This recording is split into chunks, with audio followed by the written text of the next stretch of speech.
Hi guys, welcome to A Cast of Salt, episode 68. We're so close to it being the nicest episode ever. Welcome to our podcast. My name is Adam, and I'm joined today by Carl. Hey there. And Binyamin. Hello. We talk about, if you haven't listened to the other 67 episodes, we're here talking about video games and the current news in the video game industry. Video games. And occasionally get political. Video games. But, that's... And a little bit of pop culture here and there. And a little bit of pop culture and the things that we love so much. Well, we have both of those on today's agenda, don't we? We do. This is a good episode, guys. We're going to be talking about things we love instead of talking about the gaming industry that makes us really sad. So, you get sad. I mean, I do get sad. Carl gets angry. Carl gets angry. And I'm like, Yeah, I don't give a fuck. It's okay. Hey, when is the next Sorry, what is it? Shadow of War. I was like, when's the next Shadow of War coming out, motherfuckers? Yeah, you know, that game that everyone would universally panned because it had trash monetization. No, we're not talking about that today. Yes. We're not talking about that today. We're talking about good things.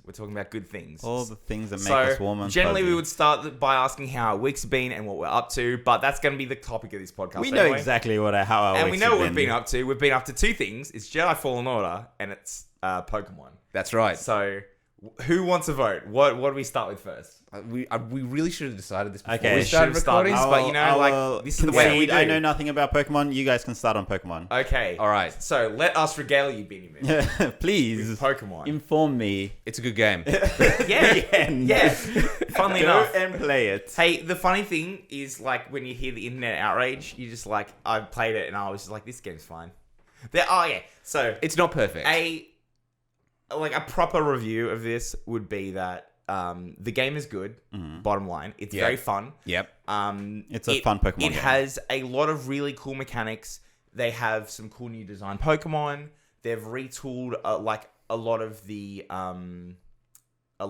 core mechanics that had a lot of bloat in them and stripped them down. And a lot of things that we've been complaining about for Pokemon for ages, they're not there anymore. Like, you can just access the box straight from the wild. You can. There's like this big wild expanse everywhere where Pokemon are roaming everywhere. We'll get to that in a minute because that's like one of the major features. I want to talk about that in more detail. But you can there's like a Pokemon camp where you can just cook stew and have fun in mini games, but then that heals all your Pokemon. So you don't consistently have to keep flying back and forth to a Pokemon Center if you're out there grinding to catch Pokemon. That's nice. Yeah. It runs at a reasonable fucking frame rate, which is good to note because for everyone clutching their pearls about how much they hate this game, Sun and Moon couldn't even do that. So this game, the game works, and you can play. The online functionality is like, we'll get into that. Yeah, but it works. It plays well. It plays well. The raid mechanic is fun. There's some cool new additions. I really loved. I felt, and this is the biggest thing for me, is that when I turned on Pokemon I got Sword. And when I turned on Sword and I picked my starter and I went through the opening chapter that everyone's used to if you've played a Pokemon game, because they're all the same. Is that a good thing or a bad thing? The interesting thing is, in the Sun and Moon, I was like, cool. And I just played through it and I got my Pokemon and whatever. And I was like, so what? Yeah, I'm going to stop you right there. I think that might have actually been the biggest problem with Sun and Moon, and the reason that so many of the people that I know that play Pokemon didn't make it through the game is that the opening chapter of Sun and Moon is by far its weakest chapter and goes on forever. Yeah, and that's the thing. And starting up Sword and Shield, it felt like I felt like the Pokemon magic. I was just like, I'm getting excited about it. I'm excited to play. You're getting this first Pokemon that you don't know. Yeah, and it felt like going into this journey that you don't know. It felt like how Pokemon games frame themselves to be, and how a lot of RPGs do in their opening chapter, like good RPGs, is that you get a sense of the wider world. It very quickly gives you a snapshot of what is important to the people in the society that you're in. Yeah. And this is sports. Yes. They're a sports society. And Pokemon is a competitive sport, guys. Yeah. It's a competitive sport. The gym battles take place in stadiums, and every time I did a gym battle, I could just hear John Madden commentating over the top of it in my head. You know? But they immediately, and they don't fucking go over the top with it, but they clearly show very early that this is what the people of the world care about. This is how everyone frames Pokemon in their minds. Yeah. Is this competitive, like soccer kind of thing. Yeah.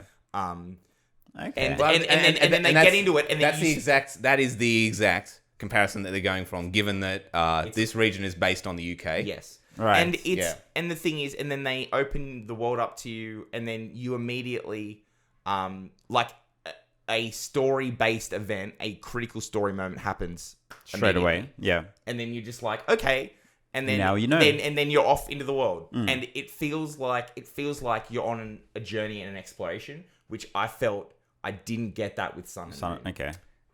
I might challenge that a little bit. No, absolutely, and you do go on that. But my thing was like, I wanted them to shut up and let me go on the adventure, and I just felt like, oh, but wait, one more thing, and I'm like, just let me leave. Just stop. And then it got to me. I was like, you can stop holding my hand now. This game does that a little bit. Yeah, it's not. Let's not misrepresent it. It's still a Pokemon game. It's still a Pokemon game. It's still a linear game. Yes, but it felt. I think the feeling that it gave me personally was more. It felt like I was being dropped into this exciting world, and I was excited and keen to get in and explore. Yes. And see the Pokemon and go through the areas and do all that stuff. Okay. And I think it did that well. Where other games I've played where I was like, I just want to get through the main storyline. I just want to battle the bosses. I just want to get through it, and so I can be done with it. Start playing competitive and start doing things. It has a I think they made a very good decision in that they drop you into the wild area very quickly. Yes. Before the first gym, even. Okay. So can you explain to me and to Ben what the wild Okay, area so the is? wild area. please. Okay, so the wild area is one of the big features of this new game. It's a large open world area with a lot of sub areas, and it has a lot of Pokemon in it, and you can just ride around, catch what you want, pick up fallen items. You know, you can go camping. It's got these little rock formations called dens in them, and if there's like a light shooting out of them, you can team up with up to 3 other people, 4 people total, to fight against a Dynamaxed Pokemon, which you can then catch if you defeat it. So explain this Dynamax situation, because I literally had never heard of it prior to this morning. Oh, they're big Pokemon. Big Pokemon. Basically, it's like kaiju fights. Yeah. It's fucking awesome. Is there a story element to it? I mean, Well, and not to spoil it for anybody, Yes. but it ties into the story, Most right? of the story is tied around how does- Dynamaxing occurs. It does. Okay. And it's like, I don't know, it's unique to this region because it is. So you played X and Y, right, Ben? Yes. So you know how Yes, a little bit. how mega evolutions Yep. were a core part Of X and Y. the storyline and the villain's motivation and all that stuff. Similar here. Similar here. Okay. yes. Yeah. Cool. That, No, that and makes that's sense. what they do generally in Pokemon games. Yeah. The new thing Is tied into the Well, we're 3 generations into this sort of model of their design of the plot and mechanics of Pokemon games. It's very being focused around whatever the gimmick is this Yeah. time. And the gimmick is this time is that the Pokemon get big. They get But to be honest, like again, huge. so all it does is it makes your moves. It turns your moves into these like kind of super moves, similar to Z moves in the last one, but Not quite as overwhelming. not quite as overwhelming. Yeah. And being bigger means that you have more health. That's it. Okay. Yeah. So your stats stay the same, everything else stays the same. Yeah. You just have more health. Okay. Yeah. Which means you can tank another 1 or 2 more shots. Yeah. Basically. My idea on Dynamaxing when it was first announced, everyone was like, "This looks I thought terrible." I thought it was terrible. And I've come around to it. Yeah, I've come around to warmed up it. to it? It's all right. It's okay. I feel vindicated because my initial reaction to it in the trailer was, "This looks dumb, but it looks like the dumb that Pokemon needs, The fun dumb. and the fun kind of dumb, The fun dumb. and the thing that I'm going to get behind." And it is that exactly. Yeah. Like it's pretty goofy, but you get to have a bit of a laugh. And like, to be honest though, the first time you Dynamax, so you can only Dynamax Pokemon in raids, in and in stadiums. in competitive battling, Yep. and in stadiums in single player. So Well, in the yeah, wild, well, you the can't- competitive battling takes place in a stadium of sorts, so yes, it still counts. Yeah. So but so you don't get to Dynamax your Pokemon All the time. You only just do like it when you're for the fighting, hell of it. and not even when you're fighting the people leading up to the gym boss. It has is to be the gym final. leader Yeah, themselves it's that just you that get to final use it. boss, and I'm That's right. assuming they get to use it And as they well. get one as well. And yeah. they always use and this is the one gripe I have about the game, is I'm about to say, they have generally Gigantamax Pokemon, not Dynamax. What So is the even bigger? What is the difference, you ask? No, not quite. They're not, Not bigger. quite. Which Oh. makes you think, yeah, that would mean bigger, right? My bad. even bigger. No, it means they're big, but they have a slight form change, and their moves Okay. One of the way that the Dynamax moves work is that all moves of a particular type will turn into the max move of that type. So if you have fire moves on, they'll turn into Max Flare. Max Flare. That's right. Yep. If you grass is max overgrowth. Yeah, if you have a Gigantamax Pokemon, one of the elements will turn into a unique G-Max move for that Pokemon. Okay. Yes. So, for example, G-Max Corviknight will have their flying moves turn into G-Max something or other. Yeah. I can't remember the name. So, from what we understand, in competitive, G-Max is not allowed so far. Yes. So thankfully, because G-Max is hard to catch, they're hard to find and grind. Yeah. So if that was allowed, it would be a nightmare It would be to play. just like the one person has it, and you would be hacking it. And I'm on the fence. I'm on the fence about this. It's a little bit disappointing because it's kind of like one of the headline features. And you don't get to use it in the game. Yeah, and you don't get to use it in Not competitive. competitive. Yeah. But the thing is, they look really cool, and you get to have them for a collection. So, like, I just treat them as a collectible. Yeah. And the thing about that is they're going to make them more available from time to time. Like at the moment, there's an event on which means that 3 of the G-Max Pokemon are much more common than they would normally be. Until January. Until so January. if you've got the game, get them now. Go for Yeah. it. Because the spawn rate tumbles Yeah. after that. So. Yeah. Yeah. And we've caught extras. So if Yeah. anyone buys the game like Bin, if you end up buying this game late, we can just give you You can them. trade them We can give you them. easy. Yeah. But That's how I roll. I let you guys do all the hard work and be like, all right, pass them up. just hand them over, Hand 'em baby. over, Hand them over, boys. baby. But yeah, so yes, the Gigantamax has a form change. Okay. So generally they're better in quotes, not always, but generally they're a bit better. For example, I don't think the Gigantamax Corviknight, because I think I've already mentioned that, is actually better than the regular. the regular one? Regular Yeah. Dynamax one is better. Yeah. Okay. And that's kind of lame. Because the wind move is really good, and Yeah. it replaces the wind move, and you're like, It's like, I wanted that wind because move. the Dynamax like overpowered moves are generally like super high damage and an effect. Yeah. So it's generally like you get if it's a grass move, grassy terrain. If it's electric terrain. Is that what we saw the Butterfree do Yeah. when we Yes. were playing? So just Yeah. context, we played a little bit just before this cast, and like literally the first time I'd ever seen this game. And yeah, so I was just We're showing the good stuff. We're showing the good stuff. Yeah, and then so for example, like Max Flare makes sunlight happen. So it makes either a weather condition or a terrain condition. Yeah. The wind one gives you tailwind. Yeah. Increases the speed of Speed everything of on everyone. all of your Pokemon. Yeah. Everything in Your team, entire party. Speed up. Yeah. Yeah. So that's really good. Yeah. That's really fucking good. Yeah. And Tailwind gets used a shitload in competitive, so that's fantastic. And that I can't remember what the G-Max move is, but it's like It's not Tailwind. Not. It just increases your speed. Isn't It it? doesn't actually set Tailwind. I Oh, don't think. well. Tailwind though. No. But isn't that what Tailwind Let's does? not split hairs. No, Okay. not a big It's deal. still good. Not a big deal. It's still a very good ability, Yeah. and then it gets overwritten by the signature move, which isn't as good. And you're Okay. like, oh, that's a shame. Like, oh, But it looks cool though. So catch one. I think that's the biggest part of all of this as so well. what- It's so like what- sweet looking new Pokemon. Yeah. Some of the Pokemon are very sweet looking. Yeah. Yeah, They are very a lot fun. of good new designs. I in will this fight generation. everyone that says Yampa is bad. I will fight every single person out there. Everyone in our Discord, links below, are consistently telling me that Boltons, That's the one of the starters, right? you get it in the first area. Okay. Yeah. And it's also like the main Pokemon of the professor's assistant, who is like Yeah. constantly like is with you and helping you out through Contacting you. Yeah. Yeah. You don't really have much contact with the professor, but you're talking The to assistant. the professor's assistant pretty much the whole game.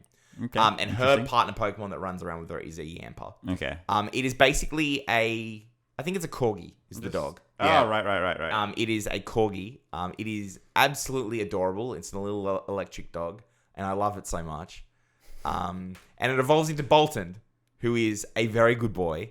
Yeah. He's a more traditional looking dog. He's not. Yampa has the adorability of being a dumb, a very dumb, ugly looking dog. I just looked it up. It's so adorable.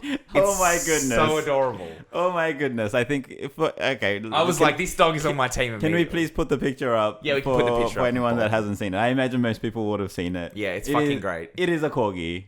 And it is adorable. Yeah. But it looks like the stupidest Stupidest dog ever. of Pokemon.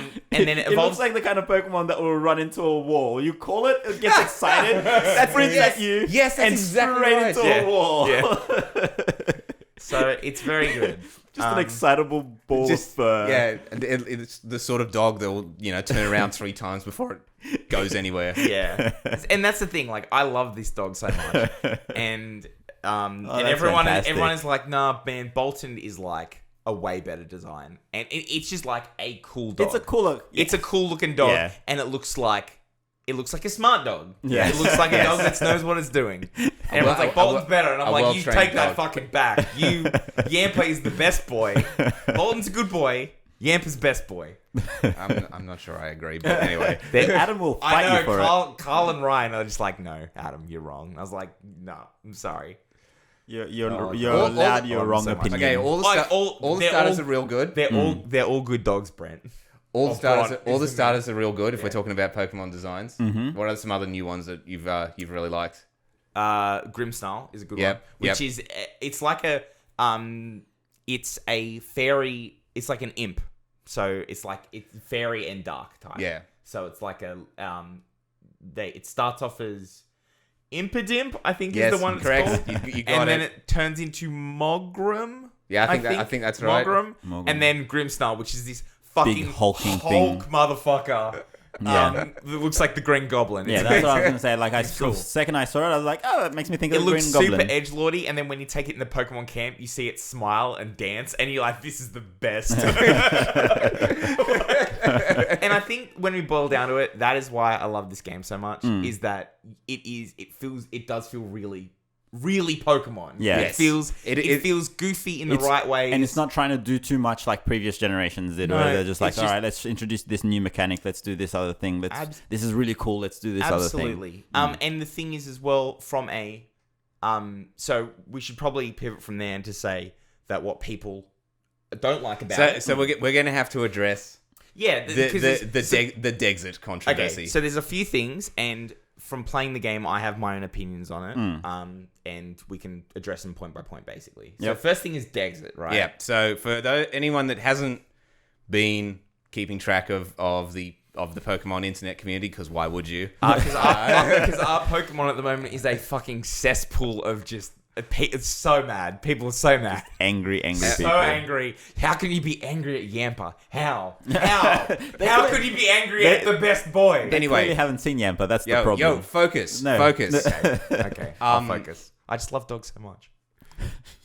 Not every Pokemon is returning in this generation, and I know that shouldn't be controversial, but it is controversial is. because unlike in previous generations where not every Pokemon returned, but they were still in the game and you could transfer them over. Yes. That's not the case this time. If they're not in the game, they're not in the game. Yes. So you cannot. It goes. Oh, this isn't in the Dex. So how the game works is generally in all games there has been a Dex for the region, and it's the regional Dex.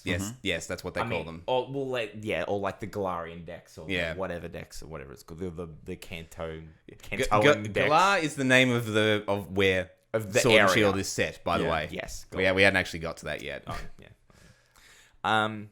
So it's interesting that and then there's the other one, which is the National Dex, is every Everything. Pokemon ever, and they only exist, and they're generally like a sub option in the menu, just so there's a slot, basically imagine like a slot available for the Pokemon to exist if you bring it over. Yeah. Well, they didn't. They're not really meant to be. You know what's real funny? They didn't actually have that in Sun and Moon at all. Yes, it existed in the background of the game.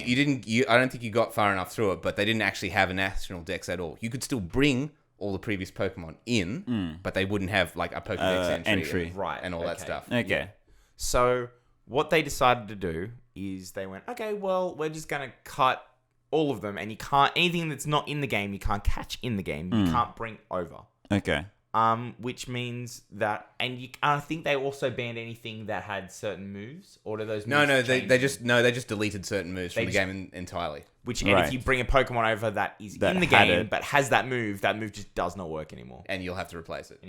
Okay. Yeah. That's interesting. Yeah. So what I'm understanding is people are butthurt because they can't have their favorite Pokemon. Butthurt is a good word for it. Well, I'm joking. I mean, yes. Yes. In a nutshell, yes. People get very attached to their favorites, and when they're told that they won't be able to have them, they get upset. They're not impressed. Okay. Yeah. I mean, I get that, but at the same time, calm your tits, guys. Now here's the thing. Here's where I play devil's advocate and actually stick up for the people that are mad about this. And I think of the reason, and I can sympathize with one of the reasons that they're very mad about this, and that is the way that Nintendo and Game Freak handled this in the media was absolutely garbage. Bad, very bad. It was trash. Yep. And they almost what I would consider basically straight up lied about why they cut them. Yeah. Where they should have. Yeah. So when the topic first became public knowledge, they said that. How did they phrase it again? So they phrase it saying there's a lot of Pokemon in the game. There's over 800. So we decided to make sure we have the best models and everything looks the best for this game.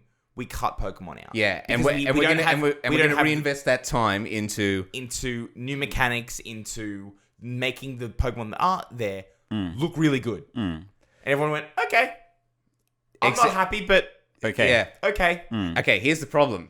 That was a lie. Yeah, that is not true. That is 100% not true. The models are the same models that they've been using since X and Y. Insane. So they're not exactly the same models. No. They're scaled up for high definition. So when the game got released, so this is the one thing that I have been my bone to pick though, because when the game got data mined, people were taking screenshots of X and Y models, and then of models that they data mined from Sword and Moon. Sword and Moon. Sword and Shield. Fuck. Getting your wires crossing the wires. So Sword and Shield, and they said, "Look, this model looks exactly the same as this model." And then all of a sudden, they're being like, "Well, they lied to us." But in saying that though, the model they did say that they were going to use all new models. Yes, which is a lie because they're not. They're reusing models. Having said that, though, the models have been tweaked. They have new lighting and new. If you really thought effects, I think. that they would throw everything out and remodel every Pokemon, start from scratch, like that is from us. That is just from inefficient. A software design. we're not game developers, but we are all software developers, and we are all used to big software IT projects. Where it's basically we're just shifting context of what we're building. Basically, if you can reuse something, I'm telling you, do it. Yes, you don't because the thing is, it's going to take a lot of time to get something that's probably going to be the same-ish, maybe a little better, but basically the same. And everything else suffers, or you be like, okay, that is a lesser priority. We're just going to get that done, get it looking good, up-res it. And the thing is, what I think is noticeable is the lighting and texture. The lighting and textures are better. Yes, they are. So the models haven't changed, but they've improved. Clearly, effort has been put into making the Pokemon look better, making sure the light hits the model better, and making sure they're colored they look better if you put them next to each other. Yeah. Even though they're the same model, you can take a screenshot of X and Y and then of Sword and Shield, and the Sword and Shield one looks better. Yes, it does look.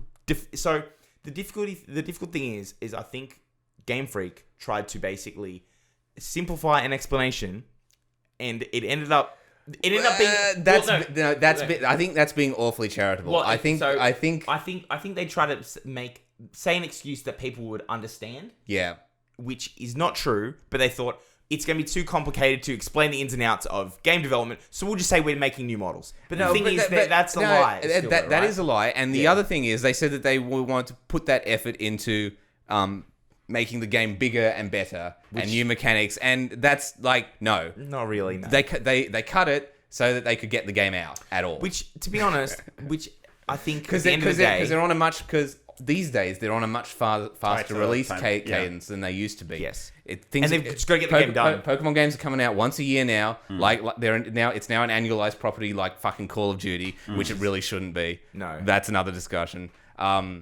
and they cut content so they could get the game out. And that's one of my other criticisms of the game. The game's story definitely reeks of rushed content in the final third, in my opinion. Okay. You reckon? Yeah. Okay. Okay. Yeah.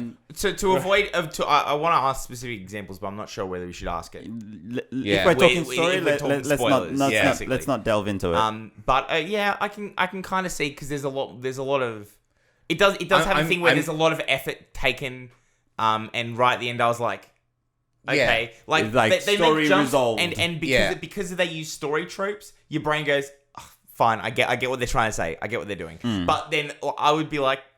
If I think about in my it, opinion, why did that character do that? Why did this? But they needed to reach the end point, so they're like, and they're doing things now, and you're like, but it's sort of like this is happening now because this story's got to reach a conclusion. I actually do know the example you're talking about now, and I do agree with that.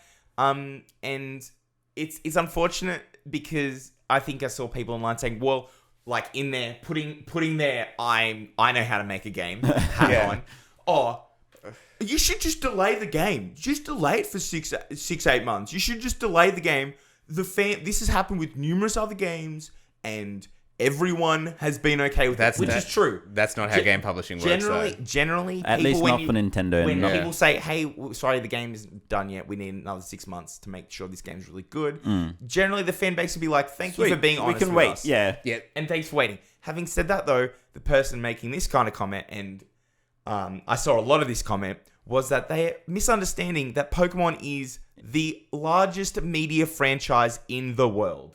So yeah, like numerically, it has the most revenue it has made the most money of any media franchise ever. That includes Disney, including Marvel. Disney and Marvel. Yeah. Pokemon is number and Star Wars. To clarify, we're talking Pokemon as a franchise. Whole. Yeah. So it includes the video game, it includes the anime, it includes the manga, it includes merchandise. Because 70, I looked up the numbers. I think it's about the 70. From memory, 73 sticks in my mind, but it's about the 70% margin. That it is 70% of their money they've ever made, not just yearly, they've ever made, has been merch. Yes. 15% something games. Yeah. Less. And you're just like, well, and if you remember that how they schedule these, new game comes out, followed by the anime. Yep. And then also followed by a new manga as well. Yep. And then the merch. The new games with the new Pokemon push the merch. Yes. So for them, they're like so, and corporation wise, Game Freak makes the games, and the Pokemon company is the one that manages the franchising, manages it manages effectively all of it, over 80% of their revenue. Yeah. So unfortunately, the people making these making these entirely reasonable sounding we need 6 calls. months. No, you fucking don't. It gets released now because the merch has to come out, and we have this merch already made. I don't care. And game goes out and ready for Christmas. Yes, ready for Christmas. If they said the game wasn't ready for Christmas, you'd be fired. They'd fire them and give it to something. Get out of here. Someone else. We're going to fire anyone that says it's not, and they're coming in and they're going to finish the game and have it out by Christmas. And fuck no. And if you don't like it. Too bad. That's capitalism. If the game's glitchy, who gives a shit? The anime's coming out. The kids will watch the anime, and the kids are going to want to buy the plush toy because there's a new My Little Pony version of Ponytail. And I can guarantee that Adam is gonna go buy, what's the corgi called again? I'm gonna buy a Yampa. Are you fucking crazy? Of course, I'm gonna go out and buy a Yampa little toy. This I guess, as a gamer, is the danger of getting invested in major media properties. Yeah, absolutely. And in some ways, it's kind of hard to avoid doing that because the ones that get huge are often the ones that are really good. They're good. So they're the ones that. It's like you're saying, I don't listen to mainstream bands, and then when your little favorite niche band breaks it big, everyone's like, fuck them, they sold out. And you're like, well, they're going to try and right? Are you not happy for their success? Are you not happy that they're making good music that other people like? They're not true anymore. They're not keeping it real anymore. Fucking sellouts. Yeah. But the thing is, and that's what happens with any big media property, right? Yeah. Is that they're going to be like, we're making a huge audience. We're going to make money. We're going to make all of these revenue streams that is not a video game. Yeah. And we can't slow the video games down now. But that's where I was going with this. Once a media property gets so large that it's now a multimedia property, and the video game is not even necessarily the most, even though it was the start of it, it's even not even the most important part of it anymore. Unfortunately, that means that if something goes wrong, quality will suffer. Yes. Because it's part of a bigger machine that can't stop moving. It's a bigger machine. And the quality of the game doesn't determine the final outcome that the company is after. Yeah, and there are some weird bugs in this game as well. Like there was some classic ones. Where I noticed that people were like that. If you like climb up and down ladders, all like the grass keeps blowing and all the environmental animations happen. Yeah. But there's literally one where there's two trainers, and I saw this in game as well, where they're like waiting for you and they're like tossing their Pokeballs like lazily in the air and catching them. The second you start climbing the ladder, their animations lock, so they've just like thrown a Pokeball in the air and they just hang. Look, and they're just like sitting there forever. And I'm like, interesting. That's not great, guys. Yeah, like that's like, not. Yeah. And the thing is though, people online are picking this apart and being like, This is bad. This is bad. In saying that, though, all of these problems are largely they do not break just the experience cosmetic. of the game. Yeah. And I would argue that the technical issues that exist with Sun and Moon, and this is due to the same thing of like we have an anime, we have a shit, we got to get this. We got to get it out. Yeah. Sun and Moon had the same problem. They've had this problem. I disagree. I don't think Sun and Moon had the same problem. I think they had a different problem, and that problem was that their hardware was that their ambition was outstripping scaling their hardware. Yeah. Yes. Okay. They were very familiar with the 3DS platform by that point. They'd made several games for it, and they'd all run reasonably well. They just thought we'll do a whole bunch of stuff. They were just like, we'll do a whole bunch of stuff. We'll get new player models that look better. You know, we'll add all these new environmental effects and get rid of the grid. It'll be a grid-based movement. It'll be great. But like, what they asked of the hardware, it could only barely deliver. Yeah. And the thing is, and I would say that I would much rather play Sword and Shield with the occasional kind of weird glitches, and you're just like, okay. And the thing is, half the time they're not even they're not game breaking, but like sometimes like a model, like the way a Pokemon model will turn, it will just rotate on the spot and keep moving. Yeah. So it'll just rotate, move, rotate. It'll like glide kind of thing. For the most part, the animation walk cycles will kind of mask a lot of that stuff. But for flying Pokemon, really fucking obvious. Yeah. Because the model is literally floating across the sky and stops, pivots. It doesn't look great. That's another one of the big criticisms that a lot of people have in it, and that's that they're not the Game Freak haven't really taken to HD development as well as they should have. This is the first Switch game as well. Yeah. No, it's not. Isn't it? Let's Go. Actually, very good point. Let's Go is very good in this regard.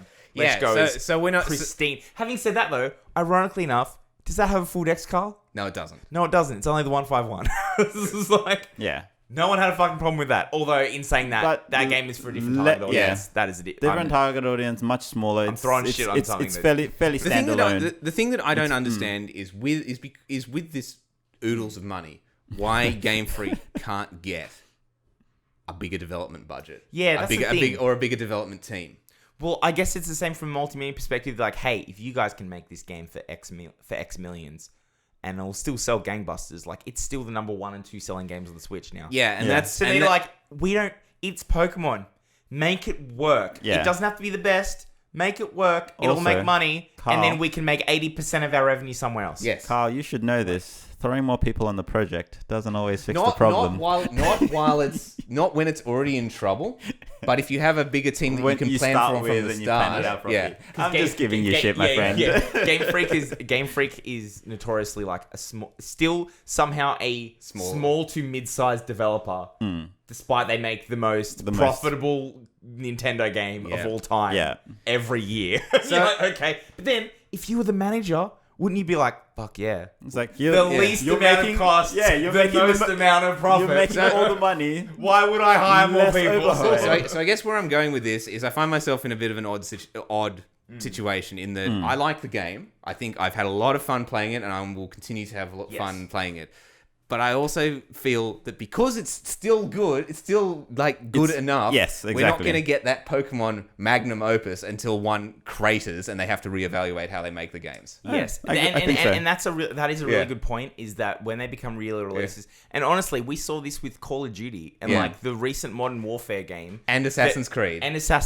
Yeah. The games that came out when those games were releasing yearly, everyone was like, "These games fucking suck now. These games suck." And when they, I still haven't forgiven Assassin's Creed. I was one of the few random people on the internet that really enjoyed the meta storyline that was going on in the present day Desmond stuff. Yeah. And then they realized the games were really popular, and it was clearly directing itself towards a modern day one with Desmond as the lead character, and that would be the final title in the series. Then they're like, we got to, this game sells really well. We'll just fuck this storyline off, kill Desmond, and then just drop it entirely, drop everything, and just make a very loose reason of why people are still jumping into connection, making games. And I'm like, I really like that. And then they're like, nah, money, fuck your storyline. All of this artistic idea we had, nah, that didn't mean shit. That's done now. And the thing is, and that's because they wanted to do yearly releases. Yeah. And the second they started tanking, they were like, "Oh fuck, maybe we should just do a release like every few years." Yeah. And then we got Odyssey, and then we got Origin? Is it Origins? Origins was the Egyptian. I don't play Assassin's Creed. So Origins and Odyssey, and everyone loved those games. Yeah. And you're just like, oh, no shit. And everyone's like, oh, okay, maybe we shouldn't release them every year. Because we make a ton of money and good faith. Maybe it takes more than a year to make a huge, massive, complicated project with heaps of high definition assets and thousands of man hours. Games always take 2-3+ years, and that's on a breakneck speed. Which means you've got multiple teams working on multiple Assassin's Creed games at the same time. Yeah. Which means it's also difficult to make technical improvements because at the time of development, they're all using the same tech. Yeah. No one wins except the CEO who's like, I get to say I can release a new game every fucking year and make millions of dollars. Even though the fans hate it, everyone hates it. And everyone buys it, and then the returns are massive. But we can tell our investors it sold really well in the first week. But the point is, it didn't work. No, and then it started cratering. Assassin's Creed when it went to an annualized model. Went pear-shaped very fast. Call of Duty when it went to an annualized model. And now we have the new Modern Warfare. Everyone's like, that game's really fucking good. They redesigned everything. The story mode. Who buys Call of Duty for a story mode? People are saying the story mode is the best Call of Duty story mode they've ever made. Ever. Right. And you're just like, cool. And that was when they decided, you know what? This is fucking stupid. Why are we doing this to ourselves? No, they're still... They unfortunately are still doing annual releases. What they changed is that they went to the alternating studio model. Developers. So realistically, for the studio... It's 2 years. Every 2 years. Yeah. Which is still... But the other thing is that it caused them to reevaluate how they were making those games instead of we need to pump another one. Yeah, out. Is more what I was saying. So with Pokemon, this isn't the failure that is going to make them reevaluate how they're going to make Pokemon. No, it's not. Because the thing is, the game is fun. Yeah, the game is fun. It does like polish, that means that the next one is going to be again some more Pokemon. We need a bad Pokemon game in order to get the best Pokemon game. Which is a really weird paradox. Well, the thing is, I thought Sun and Moon was going to be that, though. Yeah. I thought Sun and Moon was going to be the bad to one. Make them everyone's going to be like, nah. Okay. Ultra Sun and Ultra Moon didn't sell great, but the originals were fine. Were a big success. But they sold well, and then my thought was like, if you look at the sales of the next game, they were going to be low, and that's why when Ultra Sun, Ultra Moon didn't sell well, I thought, cool. It's clear. They've looked at this and been like, man, Sun and Moon sold because of the strength of X and Y. And X and Y and then Omega Ruby Alpha Sapphire.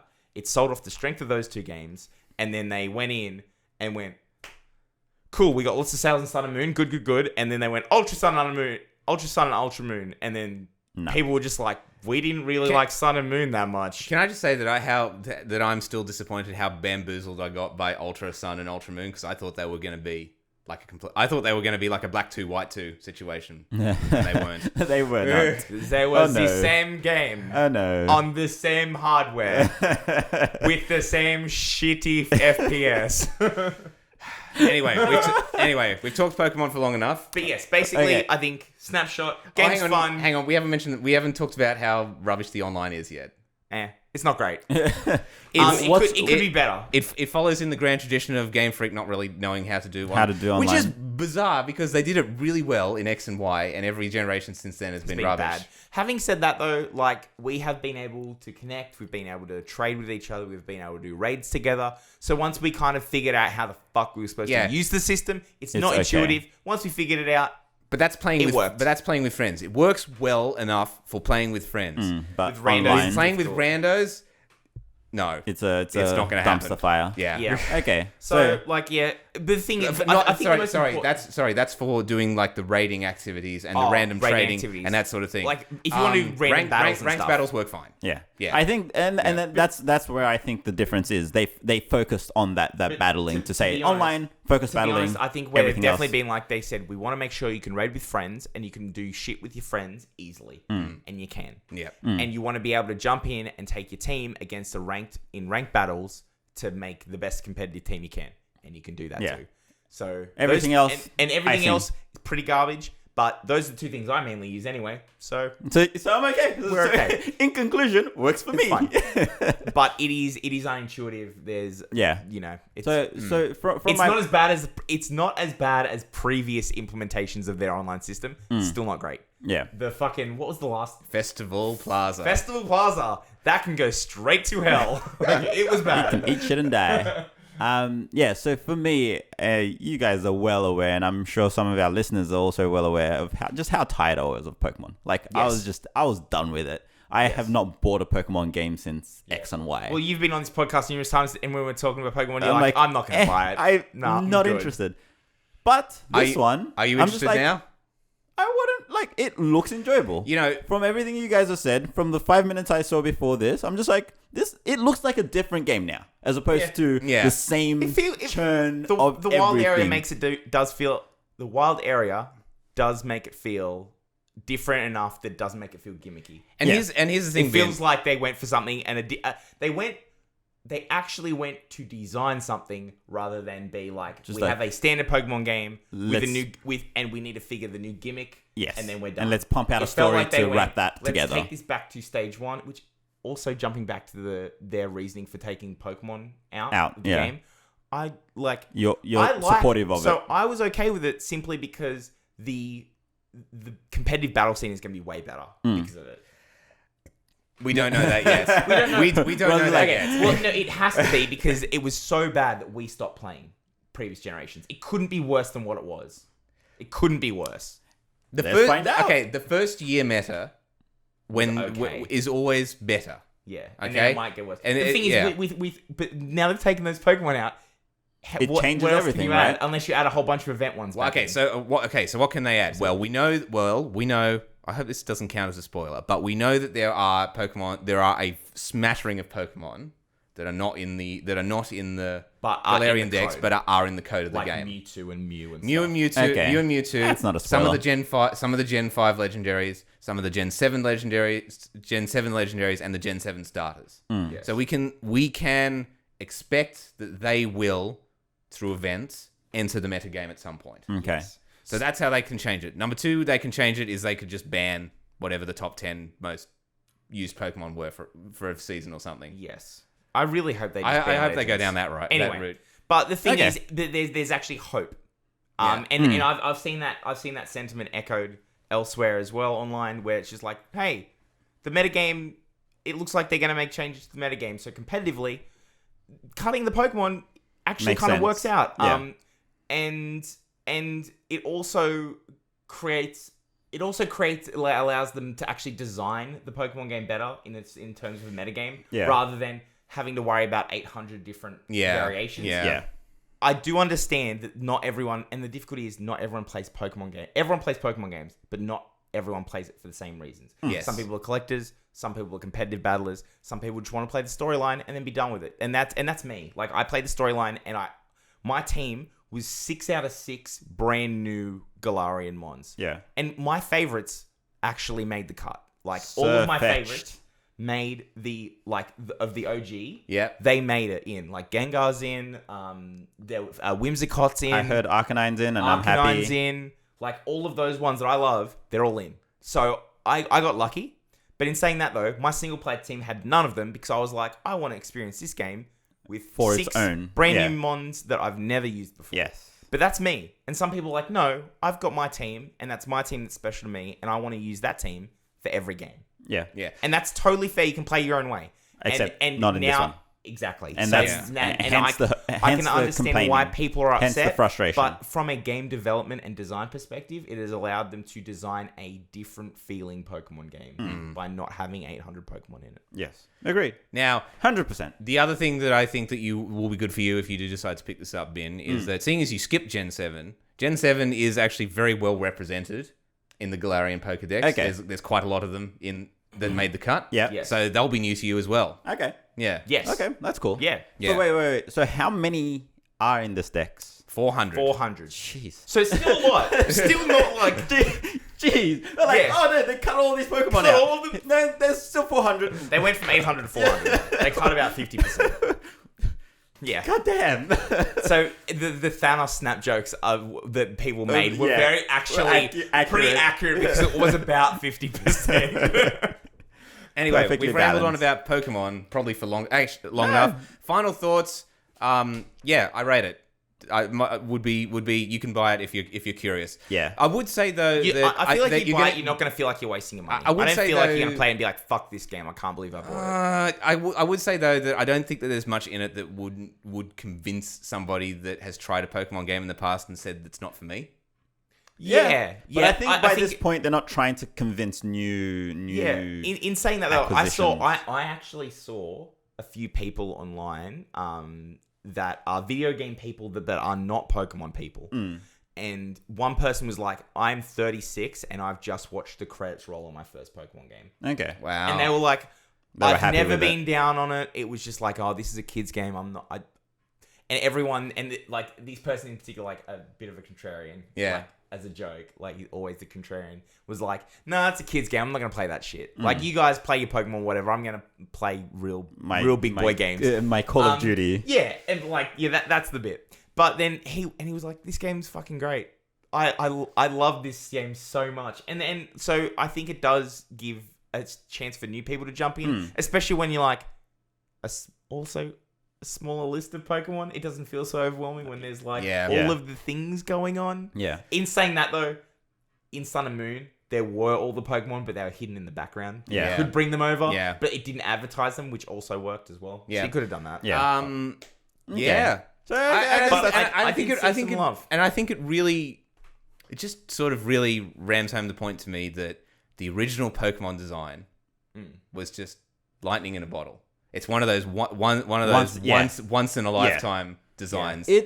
Honestly, it's. I was listening to something recently. I can't remember exactly what, and they were talking to Ben Stiller and like, "Hey, you're gonna do another Zoolander. Hey, you're gonna do another something about Mary." And it's just like, no, why? Like he didn't say no straight up, but it's just like you can't just redo these things. That you do something, you capture something, and you make something special, and just to do a number 2 or a number 3 for it.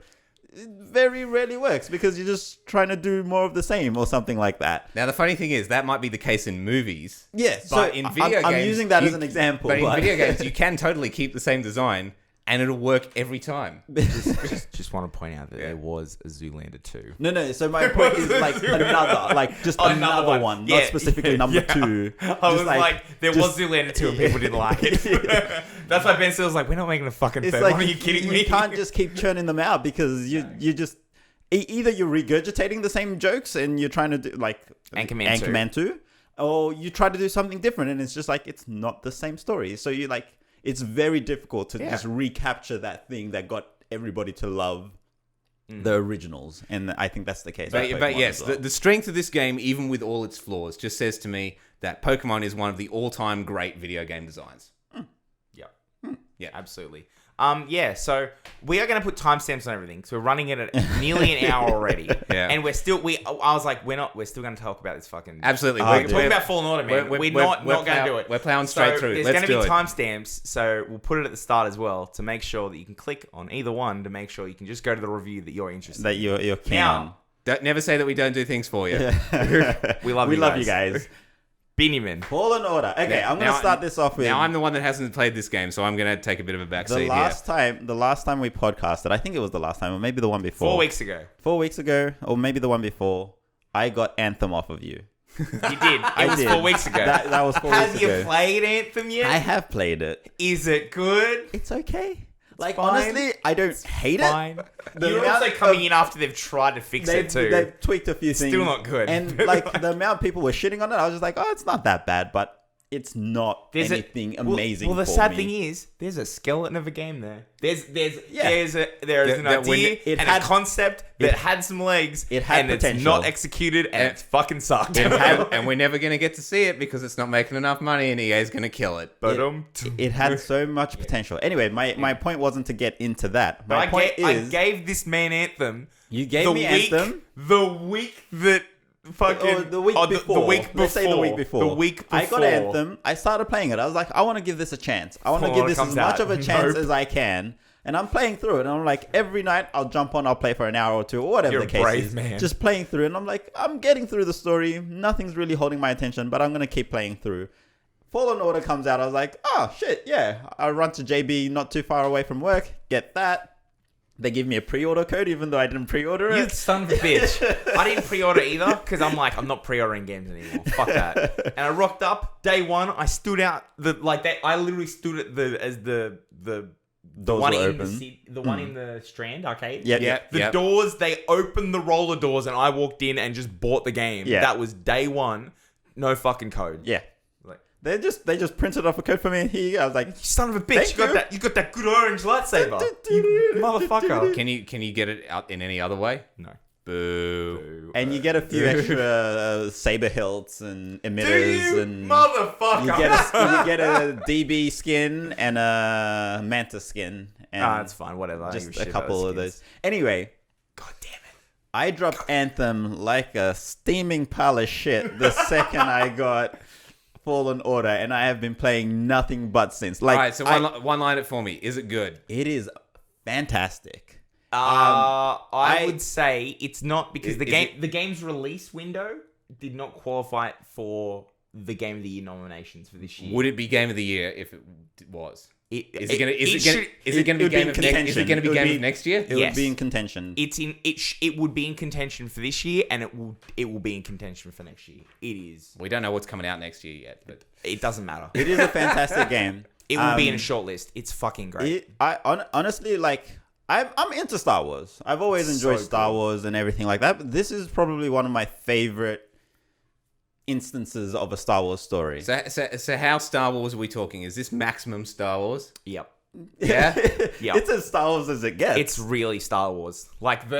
So the thing is, a lot of reviews we've seen online as well is that and I've been agreeing with them as well. It is effectively what you think it is. It is a successful mash of other genres that have proven to work. to work out well. Dark Souls combat and Uncharted And puzzle and movements. Uncharted, kind of movement adventure, and adventuring puzzle and environment exploration and stuff like that. very much like that. Yeah. With a Metroidvania style overview map. Where you have to Which is revisit fantastic, areas and games unlock like things the, as you go. the standard kind of backtracking style of like Uncharted and that. Those games could all use the fucking map system that Okay. it makes it really easy to find stuff and track stuff. Yeah. Like, it is a successful collaboration of many different ideas that have worked well in other games. Yes. And they've just gone, whoop, And add Star Wars. And then you're okay. like, there you go. So the one downside, or the one thing that I do want to call out, because There are some downsides. we were talking about the bugs in Pokemon. This game is not polished This at all, man. is hella buggy. It's really buggy. But it is, again, Really? it is Really a buggy. very, How it's buggy? a cosmetic thing. I'll give you a couple of There's a examples. few. I'll give you a There's couple of examples right now, and it's really funny. There But are some gameplay ones as well. it is a cosmetic thing, mostly a cosmetic thing. And but it's not enough to kind of just be like, oh, I'm so annoyed or shit tired of this thing. It's just, okay. One example is I was running through Zephyr, I think it was, and I was in like an Imperial kind of barracks area, and I've just run through a door and just fallen through the ground. Like straight up just run. So I haven't fallen through the Okay, ground. so this isn't a Bethesda game, is it? It feels like it sometimes. Seriously, it's not. It's not great. I had an enemy T-pose into me. I ran around a corner and the stormtrooper just went.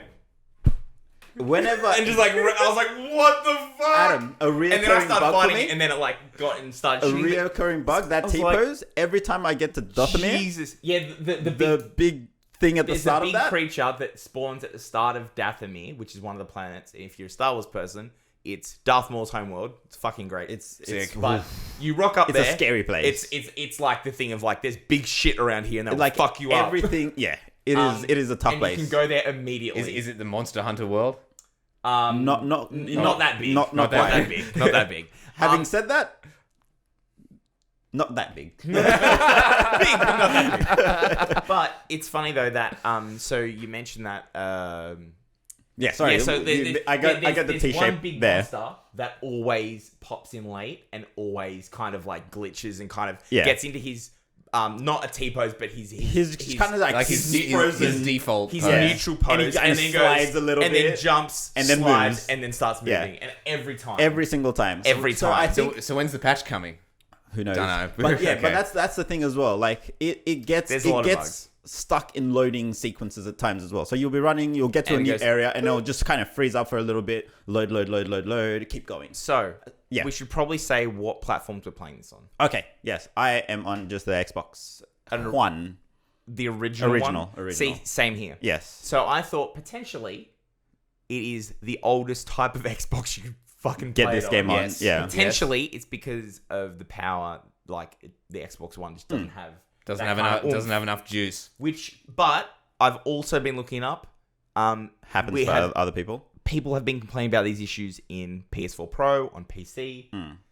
So it's I'm sure fairly I'm universal. sure that it would be better, and we would probably be getting less graphic. Like I'm getting lots of like late loading textures. Yeah. Like Yeah. textures Again, popping in. I fell through a section where I ran up to there was a Or they're monster like down just the a flat bottom. polygon, and it's like, oh wait, there's the moss. Yeah. And you're like Yeah, so Yeah. there have been a couple of situations where I Right. run into a room, I see nothing, like literally the Oh, room really? hadn't I haven't gotten that loaded. yet. And then it's just like a monster in the bottom corner, and it's just wait, like literally 30 seconds later, oh, there's everything. That's not great. You're not really selling. No. To my point, like I'm saying, this is the bad part of it. this is but this it is the does one not thing stop- that I would be It does like. not stop me loving the game. The game is so much fun, and this is the core thing I've been thinking about, because people have been really hating on Pokemon for like the fact that a model will stop, pivot, and then move for yeah. turning. Yeah. And it's not super clean. That is nothing Yeah. compared to the shit we have been seeing in Fallen Order. Yeah. It is nothing. Like, you don't see shit T-pose in Pokemon. You don't fall through the floor in Pokemon. You do in Fallen Order all the time. Oh, one of my But the thing is though, and I'm just imagining a Dynamax raid Pokemon falling through the floor now. you're like, fuck. Adam. Okay, sorry, I'm gonna jump in again. One of the favorite glitches that I've done. So one of the mechanics is in a couple of sections. You get to like a certain area of an environment, and you kind of slide, and you have to kind of like slide along and control yourself, but you're sliding. You can't. Is this an not ice? Is slide. this an ice zone? You get some ice, you get some mud, you get a couple of like mossy grass sort of thing. There's a couple of different instances of it. So on Zephyr again, on ice. Yep. So there's a section where you swing, and then you go land on the ice, you start sliding down. So I managed to there's a section to the side that you can kind of climb back up, and I jump back onto the rope to jump back to the other side. And I don't know why, but it kind of thought I was landing on the ice. So I landed on perfectly flat ground, like and I started just sliding around everywhere. I haven't had that either. So like That was again, there's hilarious. some really weird things, and I think the game could probably do with some A little bit of cleanup, some a little technical bit, patches, a little bit of polish. there. Still waiting for the miracle patch, eh? Yeah. Yep. In saying that though, like that is, I find it so funny because you look at the reaction line for this game. people fucking love this game. Yes. People are like, this is one of the greatest games of the year. Yep. And this game is a game where you routinely fall through the floor, and then the textures load on your main character's model like 15 seconds after he's there. There are sections where you're looking not at... great. Yep. These are not good things to have in a game, and people are like, game of the year. Game of the fucking year. But Adam, it's technically bad. I don't give a shit. Game of the fucking year. Aren't these the sort of things that we routinely Just rip on Fallout 76 for? And that's the interesting thing. That, though, the gameplay loop is enjoyable. Yeah, okay. And swinging a lightsaber and cutting something down is fucking fun. At no point have I gone, I'm tired of fighting these stormtroopers. Every single stormtrooper that I fight, I love actually the enemy design. Wrecking their shit. Fighting beasts and monsters sucks. Generally because okay. So the idea is basically very similar to Dark Souls. Like you fight humanoid people and then you fight like kind of like more beasts and monsters and stuff. And beasts and monsters, even in games like Sekiro, they're generally a bit trickier simply because they move more unpredictably. And that's the nature of fighting a beast monster. That's fine. These fucking things usually are small, usually attack you in packs, and they don't have the same finesse of a game like Sekiro where like you're going into an animation to do an attack or something. And then everything, even though it does break immersion, everything kind of like goes, oh, and stumbles back a little bit so you can finish the fucking animation and do your moves. These things just dogpile you and fuck you up. And you're fighting and killing goddamn Dark Jedi at a point and like fighting Inquisitors and you're doing all these awesome one-on-one battles. And then you get these random little rat that just jumps out at you. 8 rats and they fucking murder you immediately. And you get like animation locked and you're just like... Yeah. Motherfucker. Having said that, there is stuff later in the game that is specifically crowd control, and the second you get that, you're like, okay, this is fine now. Yeah. This is fine. But like, why didn't you have that shit earlier in the game? Because it is very frustrating, and unlike Dark Souls, you're like, this is bad encounter design. Yeah. When you find that shit. And yet. Because you guys have basically just ripped on this game so far. So tell me what's good about it. So I'm going to chime in real quick and tell what I love about it. Again, the fighting system. Like I genuinely enjoy the one-on-ones. It's just you're fighting with a goddamn lightsaber. The game is that 80% shit is sweet. Is 80% you fighting between 1 to 3 opponents. Yeah, Stormtroopers and Jedi. Stormtroopers are the best to fight. Yeah. Deflecting laser bolts to like cut another dude down and then like charge a dude while automatically deflecting lightsaber like bolts going everywhere and it's just and then fucking throwing people across rooms. Yeah. It's like visceral. You fucking great. You get some sweet moves. So it's like what we wished Jedi Academy could be? Yeah, kinda. Yeah.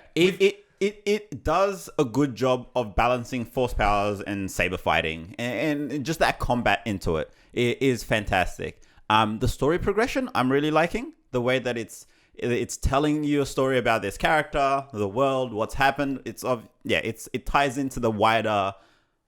It loosely ties into the wider Star Wars story, but it does a good job of getting into all of that.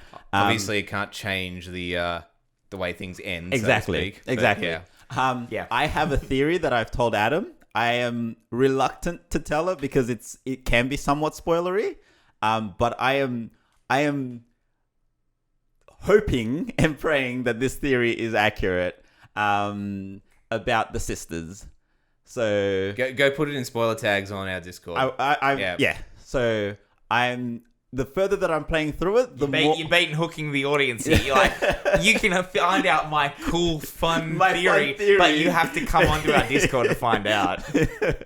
The further I'm playing into it, the more in the back of my mind, I'm like, I really think this is going to happen. Okay. You have to remind me. I can't remember. I'll remind you off. But there's a very cool thing, and there's someone... So I've seen a lot of people saying in the reviews, like critical reviews of this game, saying, oh, I think the game is... Like, the game's story is just fine. It's a very kind of bland, but a very much Star Wars experience, but it's not the story that's going to change the world. Having said that, talked to a friend, big Star Wars fan, and he was like, it's the best Star Wars story they've ever done, and the last act, which I have not gotten to yet, the last act of the game is fucking amazing. Yeah. And it's the best. It has a fantastic turn. So I was like, well, I don't know. But it's always hard to tell how much of the story that a critical review went through. Yeah. Because the thing Yeah. is, 'Cause it's very early on, right? many hours of this game, and to review a game, you don't have to finish it. And if the story really kicks into gear right in the third act, later on, then it's potential that like And all that- the pieces don't click together. Yes. At the moment, I've played a lot of this game, and at the moment, it has been go to all these planets. Evade. You're trying to evade the Inquisition forces hunting you, and you're also trying to find these ancient, like ruins, relics. Yeah. And so far, and there's been some little things here and there, but nothing like. But the story no does, huge twists and turns. The story improves. The story builds on itself, and it starts incorporating different sections. And I can't comment on that yet either because I haven't finished it. But at the moment, it's a very standard Star Wars story, but it's Star Wars in the way that we say we like Pokemon. It's goofy in the right places. It feels like Star Wars. It feels, funnily enough, very similar to The Mandalorian in a way that is kind of like... I haven't seen that yet it's either. Fresh. But, It feels fresh and it feels exploratory and it feels like Star Wars is really finding its home in two spaces. Not as a sci-fi, but as a fantasy. Like as a Lord of the Rings-esque fantasy kind of style. But space. And even more so, what I would argue, is as a Western. Yeah. And it has excelled as a Western. Mandalorian is a Western show with Star Wars characters in it. But this game also takes a lot of kind of like Wild West elements of being like, you're on the run, you're kind of like exploring new territories and fields and coming across small encampments and it's very linear. It's linear in that. It's in quite that sense linear as well. Yeah, but it feels and honestly, like I like that. It's the sense of the world feels wild. Yeah. You said it had Metroidvania inspiration. What did you mean by that? So the planets you consistently go to, and you'll go to stuff, and then you'll go to another planet to do more stuff, and then you'll get a power on that planet, And then which you come can back then go back to the first planet and to do optional other things that you finding wouldn't have done stuff before. and doing things. Yeah. which Right. might be more enemies, new powers, unlocking achievements, new cosmetic upgrades. Yeah. Which, as we know, are the true end game. That's why you play what... Yeah. Okay, this is actually interesting. I'm playing this... Lightsaber customization is pretty fun. I'm playing this a bit It means differently. nothing, but it's fun. I'm playing this a bit differently to what I normally play, RPG-ish kind of a game or whatever, where I'll go through the storyline and I'll just finish the story and I'm like, I'm done. Crash through the story. I'm just like, normally I just doing go the through the collective story. one. I am doing everything. Like, He's got the bug bad. which He's to got be it honest, bad. which, to be honest, even for such honestly a buggy game that is lacking so much polish, for his reaction to be like, I want to get everything and I want to explore every fucking thing this game has to give me. yeah. That's a sign of a solid game. It's solid. That's so what they want you to do. so think an exploration game. Coming back to a example that we talked about, Assassin's Creed before. The collection on that was bullshit. You have to All collect the all these flags flags, you have to and collect all these feathers, you have to collect, and I'm just like, there's 200 feathers. I am not gonna travel this entire goddamn freeform map to try to find these random little feathers just floating around. That was bullshit. I don't But, care. but you got to fill up all the meters a bit. You got to collect all the points. You got to get all the Don't you want that premium assassin cloak bit? No. One cloak. which you damn it. which you can then wear in a game where you have literally Where you've nothing done left to do. everything. Or very good point. Literally nothing left to do. But it's 80 gamer score. Yeah. Well, that's more reasonable. That's all worth it. Well, then. that is, it adds to my e-penis. But whereas this one it is a little bit more linear. There's a lot to Yes. explore, but you know where you are. And sometimes you miss little nooks and crannies here and you can go back to it and backtrack and all of that. So it's not as mind-boggling to try to find all of these things. But when you do find these things, it gives you a little bit of extra lore. It gives you a little bit of extra information. It's just Picking up lore much gives more you XP engaging. boosts as And it gives you well. Of course XP, it like does. a lot of XP. like Dark Souls. Yeah. Basically. Which So- is, you're like, I want to find this fucking lore so I can get more shit to... Because that means the more lore I find, the more things I read, and more I interact with the world, the more fucking force powers I get. and Okay. And as we know, that is what should be driving you. Because Yeah. don't you just want to Getting cool shit Don't you just want to fucking- pick stormtroopers up and hurl them into each other? Dude, Yes. one of my favorite Can moves. you actually do that in the game? Okay. Not into each other. Not- okay. It's not in the level. It's not at the Force level of, say, Force Unleashed. Force Unleashed was just where it's a physics nuts. engine of picking things up and slamming them together. Or And then, combining 2 force powers and launch it at a you know what I'm going to do? pile I'm of 20 going people. to hold you in the air while I electrocute you with the other arm, overcharge you, and throw you into another enemy, and you will detonate on them. You're like, okay, that's that game. Or force hold, like 5 of you, grab a pillar and then force throw it into you. It was just, it was nuts. Which is great, but I love that game point, as well. That's the point of that game. Yeah. This game is much more focused on lightsaber combat. So, I'm going to, spoiler alert, my favorite move, force pull, saber stab. Yeah, Oh, that's oh, not really. the That's cla- not really the classic. Okay, The classic. and that's not really super spoiler It's not either. super but it's spoiler, a cool thing. It's something that, you know, unlock, you and like, I just love that boom, and you're move. Love it. Do you I don't think I've gotten that get actual much? move yet. Yeah. I've got pull, but I don't have like they just. Yeah, stumble towards me you and I once you flash get them. pull, it's like you just unlock a few extra bits that lets you do that. Can you do much with throwing your lightsaber? You Yes, can. you can. More Excellent. in game. Excellent. Yes, you can. Excellent. So okay, two other And things. there's another. Well, the thing is, the game's been out for a bit, and I feel that that there's been enough around marketing and people playing stuff online that some of the major more game mechanics, Mechanics that is was fine. supposed to be hidden are basically public knowledge. Yeah. So I don't feel too bad about Talking game mechanics. Just talking about that kind story-wise, of stuff. don't talk I'm not story. going to talk about story wise. Yeah. But I'm still completely unspoiled. There Yeah, is yeah, an it's good. upgrade though, and it's cool because I was an idiot and didn't even realize. But when you see the lightsaber, you're like, it's cool because he holds it like it's like this huge kind of. Like the handle. It's a big lightsaber. It's Yeah. not like a one-handed thing. Or like it's kind of just enough for your two hands to be together. It's a staff basically, and I was like, oh, that's cool. And when he swings it, it looks really weighty. Heavy style. Yeah, but I didn't even think about it. He's like, and it like the end is all like wrapped up in bandages, and then there's an upgrade you get. It depends where you go. If you decide to take on Dathomir early game, which is the big choice that you get, do you want to do the plot line or do you want to Go fuck explore around on Dathomir, and yeah. probably get your shit pushed in for a little bit. If you decide to do that, you can get the double-ended lightsaber almost immediately. Sick. Very quickly. And then you basically click a button to switch the styles of whether you want to go one or two hand. Yeah. Can you do two weapon fighting? There's apparently a move I that was lets you do just something about like that, to tell you. but you don't really get. It's quasi. Yeah. Ah. So just again, like I just got this last night. Yeah. So what it is that So not really. mid attack you can split and swing both, And then you like come back. two-handed, and it just goes back. So if you're So it's like a move in a combo. yeah. Yeah, So okay. if It's you're not really like if, I can wield them. if like you're that. fighting one-handed, it will swing, split it, swing, and go back to one-handed. And if you're double-sided, swing, split, attack, puts it back together. I didn't know they disengage. That's pretty cool. It's so cool. But the fun cool. thing is though, Carl, the yes. second it is so cool. Yeah, I know. I'm gonna play it. I'm gonna play the it. second you get like stuff like, so there's one really cool fight that, again, this is not spoilers because we know where the Inquisition are chasing us. That's a core part of the game. And we know the Inquisition weapons are the really cool, so they're like a lightsaber with like a kind of a blade, sort of. like a half moon kind of grip over the front, like a pommel, and traditionally one lightsaber end. Although all of them are dual lightsabers. They have a blade on each end, and they can hold them in the middle, and then the half moon has a motor in it that will rotate around their hand and do like a helicopter action. Yeah. So they can just put their hand out and it just spins. Yeah. So they don't actually have to do like a twirl or anything. Yeah.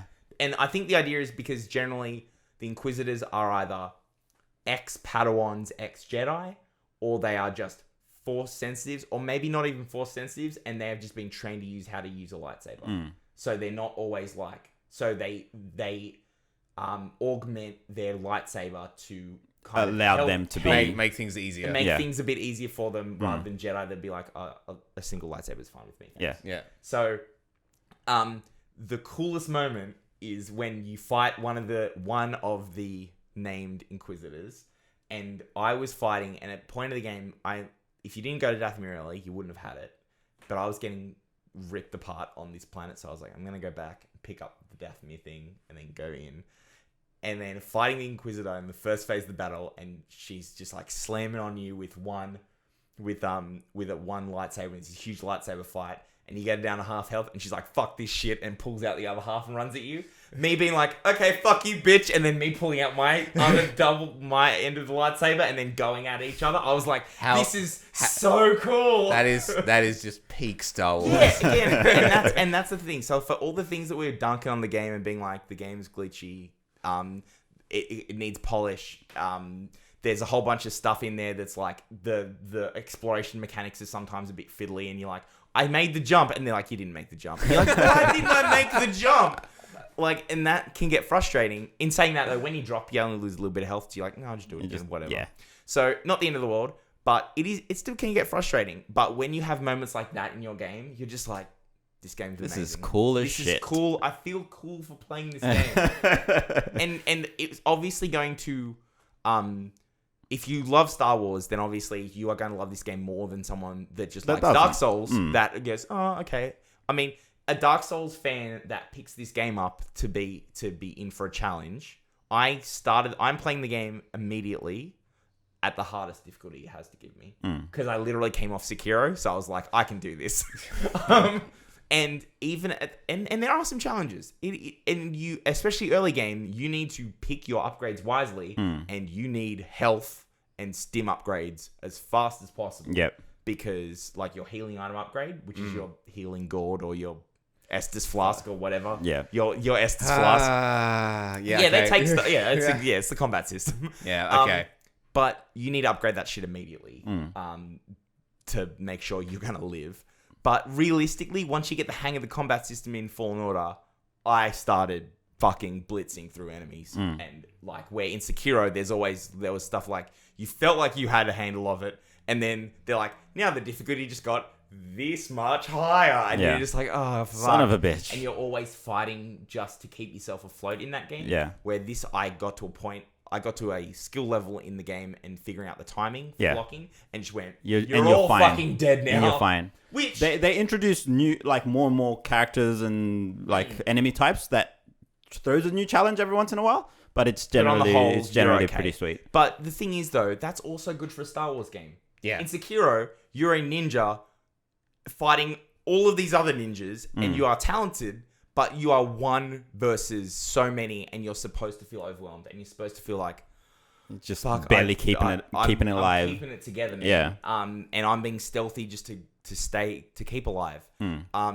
And in a Star Wars game, Fallen Order has that kind of idea as well, that you're on the run, you're only a Padawan, you're trying to regain your connection to the Force. And But the whole point of playing a Jedi is that you want to feel like a badass. Yes. Yeah. Yes. And that is the thing that they need to balance. They need to feel like, you need to feel vulnerable as the main character, but you also need to feel like I have a fucking lightsaber. Yeah. So yeah, if I see an Inquisitor and a Dark Jedi, I'm gonna be scared. You're scared. I'm gonna be like, gonna try to run. Oh god, they're tougher than me. That's scary. But if you see like a stormtrooper, 5 stormtroopers, you're like, you, and you're gonna I'm kill coming them. for you. You're gonna that's time to fucking go. And even you're supposed to feel like I've got this. Shit. Even the voice linings kind of like match that. Whenever you come up against a group of stormtroopers, they're like, "Oh, it's a Jedi, get him!" But once you start wiping them out, they start freaking out and running away. And their in combat lines are fun too. And some of them, and they've even done it. They don't all shit their pants either. It doesn't always depend. Like sometimes it might be like the low grunt stormtrooper, and they'll do things like sometimes they'll be freaking out. Sometimes they will talk to themselves to try and reassure themselves, and they'll be like I'm a good shot. I know I can hit him, and like just and they'll random like, shit like that. Yeah. Or sometimes they'll be like They'll get super angry. Yes, and sometimes they'll get super cocky, but it's cocky in a way that they're like that you can tell how afraid they are. That you just killed all of their friends, but they're trying to like G themselves up because they know they're gonna have to fight you one-on-one now. So like a scout commando or something, which is scout troopers are the basic melee class. Yep. Very much the classic traitor from Jedi. Oh right, yes. Yeah. With the big electro baton. Yeah. Like one of those kind of guys. And the commando is like a he can parry you. He's got more health. He's got a little bit He's more. a bit tougher. Yeah. Yep. He will kind of go to you. He'll be like, you'll kill his mates or his squadron. And he'll stand there and be like, more for me then. And he'll just run at you. And you're like, that's pretty cool. He's still going to die. But it's pretty cool. Die, clown. You get points for style. Yeah. Like, you're going to go down very quickly. But, you made your best effort. Yeah. But it's fun though, man. 2 things for me to wrap it up. One Yes. thing that I noticed recently, I was just like, ooh, this is strange. This is very interesting.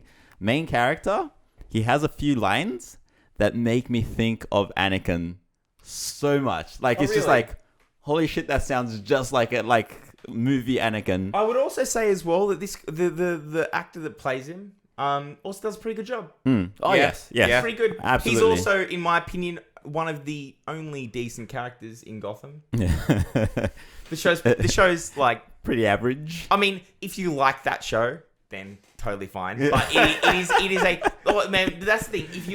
If you like like Arrow and Flash and stuff like that, Then it fits in that world. Gotham fits into that. Yeah. And But- as you know, I hate Arrow. Yeah, he does.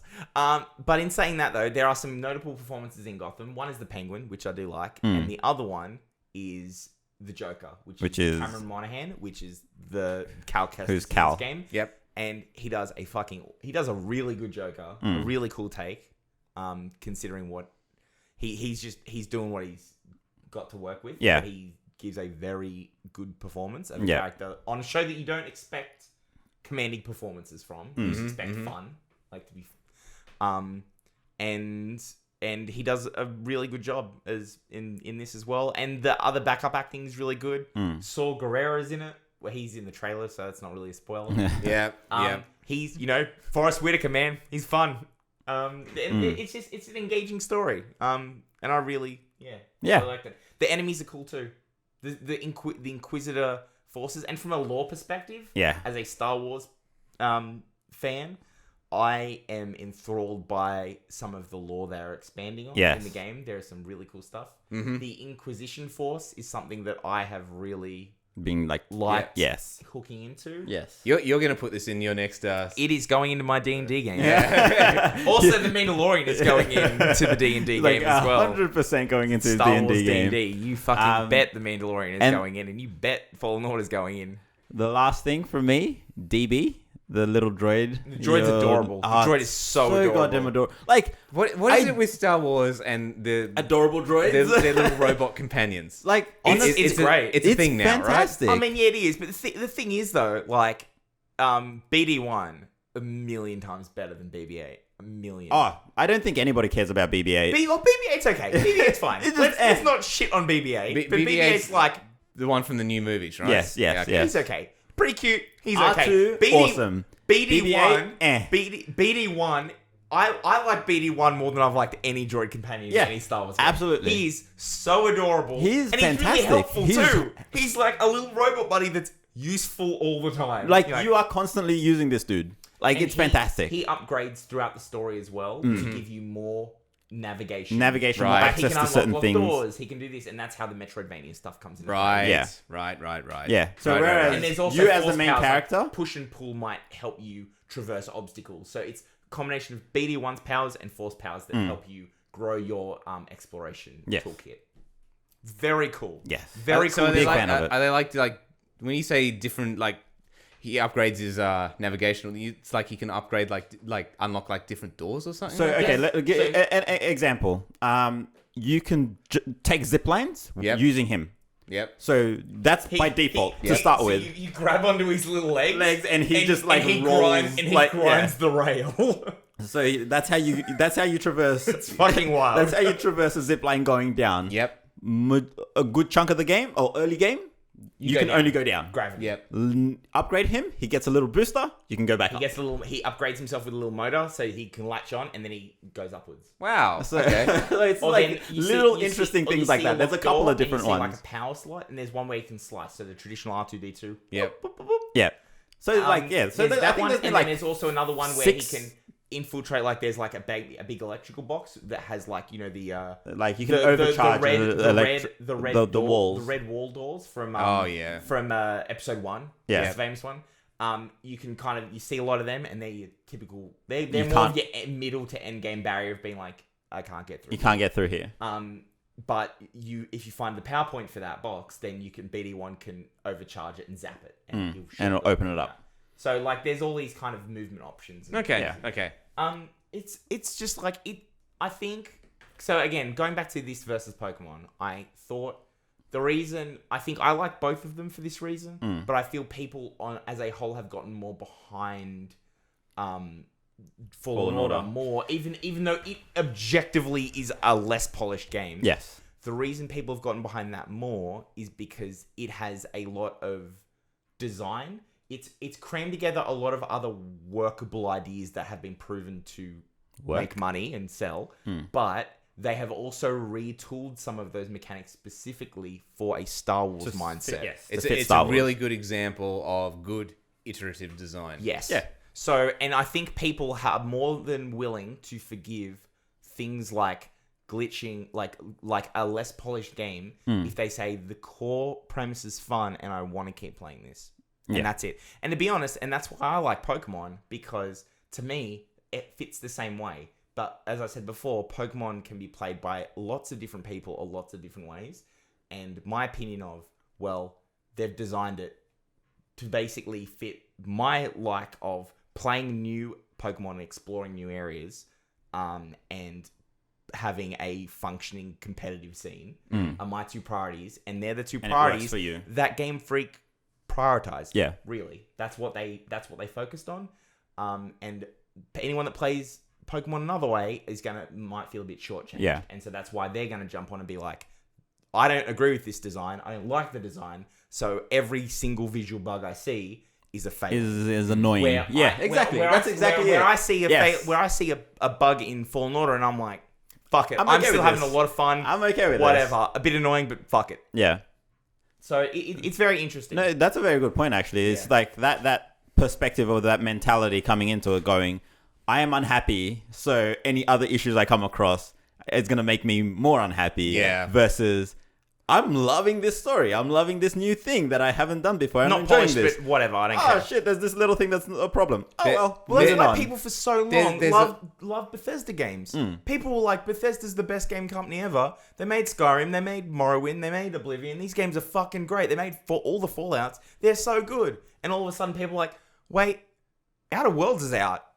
And that game is polished. Does that mean all the Bethesda games are really not that good as we thought they are? And it's like, yeah, pretty much. But it also doesn't mean that they're trash. No, it doesn't. Absolutely. But the thing is, they touched the same thing of they were well-designed games with good story, and so people were forgiving.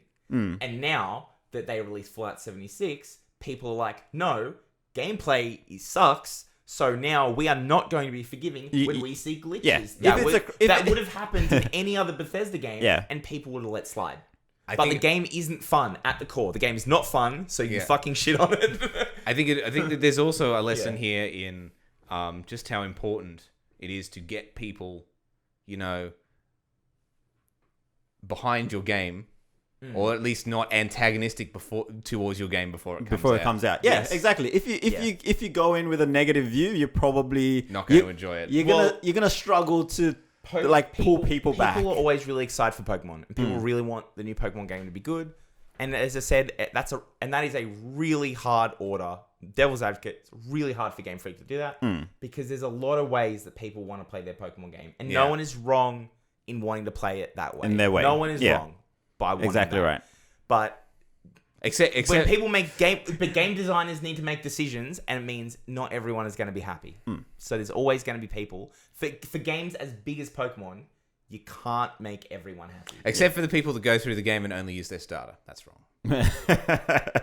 You're wrong. You should feel bad. I use my starter. No. Only use their Well, starter. don't catch anything else. Jesus. Do people do that? I don't know. I'm sure there must be somebody out there. That sounds like some kind of insane hard mode. One Pokemon to rule them all. Just go. I got him to level 100. You're at the 3rd gym. You're like, I have to. I have to one-shot everything that comes in front of me. So to kind of wrap those 2 points up, or to conclude those 2 points, both very good games from our perspective. Yeah. We highly recommend it, obviously, for anyone that's listening. None of them are perfect games. Neither of them are perfect games. But Neither. definitely worth a But shot. it's funny Worth how a everyone's try. saying worst Pokemon game ever and Game of the Year Star Wars, and you're like, okay, like, No, yeah. But it's both of those are overreactions in my. Well, I mean, I haven't played the Star Wars one Star yet, Wars so is good. it might be. I mean- I might change my mind. But they both sound like overreactions. we to should me. talk about the Game of the Year nominations in the next podcast. I Yeah, have some we should. hot. Are we opinions about that. are we actually going to get a cast out before? When's the Game Awards? I have no idea. We should look that shit up. We'll see how we go. We'll worry about that later. Then if We'll they figure are out, it then out. we're gonna bitch about what won. What one? If it's not Star Wars, we're gonna bitch about it. Well, All right, so in that It's not- case, fuck me, man. If Death Stranding wins every award, I'm gonna be really mad. Really all right. mad. Oh, here come the hot takes. Anyway, come the hot takes. that's for next podcast. That's the next podcast. Get but- ready but- for Adam's hot I takes. I like the idea of Death Stranding. I just don't want to immediately put it out there that Adam doesn't like Death Adam hates Stranding. Death Stranding. You heard it here But- first. But I think you have strong opinions. my fear is that people are going to be like, we are just going to ignore everything about every other game because Death Stranding. it's Death Stranding and it's Kojima, and this game has been amped for ages. So we want people to take games seriously as an art form. So let's give it to the most arty thing that we can find. Right. Yeah. You know that I don't really take the Game Awards that seriously. I know, but people do though. People do Why? because it's Game of the Year. Because why not? According to whom, though? The voters, the voting public. Well, it's not, though. It's about as voting public as the Academy As Awards. the Academy Awards. But But people give a fuck about that as well. People Yes. spend And- millions of dollars getting to win Oscars. And the older I get, the more I find myself questioning why people should care. I know. Well, wait, Like, You should like what you We're like. getting a little philosophical media here. is an incredibly subjective thing. You shouldn't have to justify why you like a piece of art. In saying that, though, if you don't like Pokemon, you're wrong. and if you don't like Star Wars, we hate you. You're bad and I'm wrong and I hate you. Anyway, for those that are listening, thank you again for listening. As per usual, thank you for listening this far. Yeah. Let us know if you've played Pokemon or if you've played Fallen Order. Let us know what you think. And if you- we've talked it up so much on both cases. I feel like we gave a pretty balanced, though. We're not we glowing gave the, reviews. We gave the pros and the cons. They definitely But both have issues we- that need to be We addressed. gave them both positive reviews, and I think that accurately reflects how we feel. They're Yes, not, they're not our 10 out of 10. we're giving our opinion. Although, That's all honestly- this is. This is clearly our opinion. But I'm keen to hear other people's opinion as well. Just Yeah, to like, if you think that we're wrong and they're both garbage, get on Discord. I want to hear your hot takes. Or just in the comments below. You can Yeah. also do that. Or, I mean, if you're listening on Spotify or any other audio medium. Then get on Discord. You can't. Yeah, you need to. Just jump on Discord. There's no Spotify comments as far as I'm aware. anyway. Wouldn't that be bad? Wouldn't that be bad if Spotify added a ignoring- comment section? we've been ignoring the I comments. mean, imagine every other song on Spotify and like looking at the Oh, comments for jeez. songs on Spotify. Yeah, no. Oh god. Spotify. I want to if go you're- listen to some music on Spotify, but don't scroll down to the comment section. It's just Spot- like, Spotify, if you're listening, please never include a comment section. Never. You've seen YouTube. You know how Yeah, bad you that knew what is. YouTube music looks like. you know what's up with that. Don't do it. God. But yeah, let us know what you think. However, you can get that feedback back to us. We're keen to get other people's opinion on these two wonderful games. Absolutely. And tune in for hopefully in another 2 weeks for the nicest podcast ever. Yeah. Yes, the nicest. Yes. Nice. All The right. nicest podcast. On that, wrap it up. All right. Thanks, guys. See you guys later. Bye.